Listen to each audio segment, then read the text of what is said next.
I've been working at Frisky's, my boss Jeff's place, for about 5 years now. Frisky's has always been a bit grody. When they say a place is a dive, Frisky's is the low benchmark that other bars are diving towards. Recently, though, the crowd's gotten much rowdier, ruder, and a whole lot more obnoxious.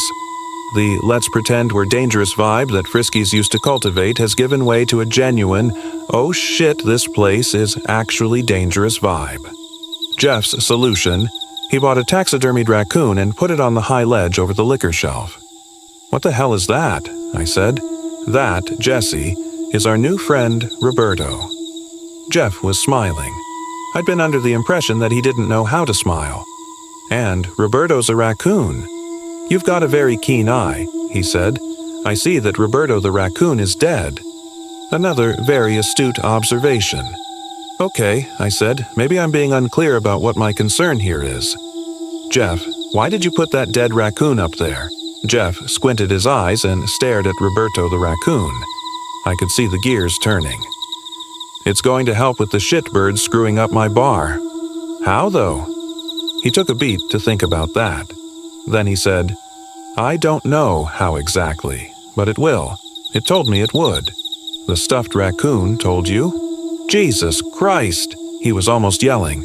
His face turned red and he waved his hands like a schizophrenic vagrant at a ghost. "Quit being so nosy, Jess. Now it's my goddamn bar, and it's my goddamn raccoon, and I say it goes up there. No more questions. You got it?" He picked up a bottle of Jack Daniels and threw it on the ground. An explosion of whiskey and glass shards launched into the air. I made the sound I imagine frightened pigs make. Jeff stared at me, his respiration heavy and ragged as a mnemonic old man's. I was afraid to move. "Roberto stays," he said, his face quivering red, and then he stormed out into the parking lot. A few nights later, we had a pretty good crowd of assholes. A biker gang. Or a gang of men who were trying to represent themselves as a biker gang, meaning they likely did not have the bona fides of homemade Aryan Nations tattoos and access to a functioning crystal methamphetamine laboratory. They were doing that thing bullies do where they accidentally bumped their porky shoulders into people.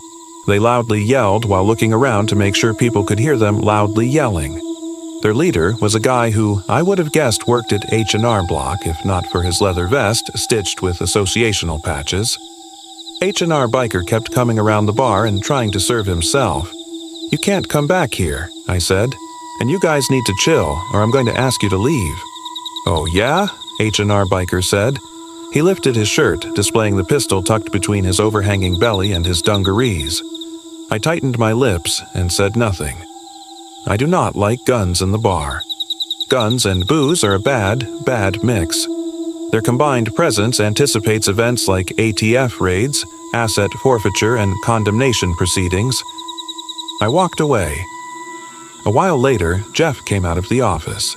I guess he noticed something was wrong. He came up to me and placed his hand on my shoulder, which was unusual because Jeff was not a physically affectionate or even physically comfortable person. "Jess, what's wrong? You seem troubled." I shook my head, avoiding eye contact while I wiped down the bar top. "Nothing. Everything's fine." I wasn't very convincing, as you might guess. I can lie as well as the next gal, but not when I'm scared.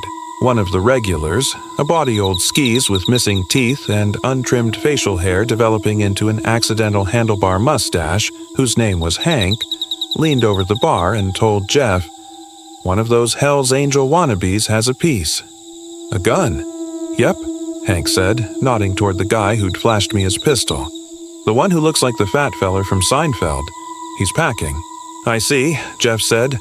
"Let me think about what I should do. Que le grand raton laveur nous guide." Me and Hank traded glances. Both of us were probably confused by Jeff speaking what sounded like French, especially because he was a Freedom Fries guy. We watched him re-enter his office. "What was that about?" I said. Hank shrugged and sipped his beer before offering this philosophical gem. The French. A very strange race. They fight with their feet and fuck with their face. Jeff came almost right back out of the office, then around the counter and behind me. He climbed up on the back bar. I saw something shining silver in his hand. It was a needle. Jeff stuck the needle into Roberto the raccoon's chest and said, "Grand, rat ton laveur, donne la sagesse de ton sang." Then he stuck out his tongue and pushed the needle through the tip. Me and Hank looked at each other again, this time clear evidence of alarm on both of our faces, both of us completely flabbergasted. Jeff got down from the bee.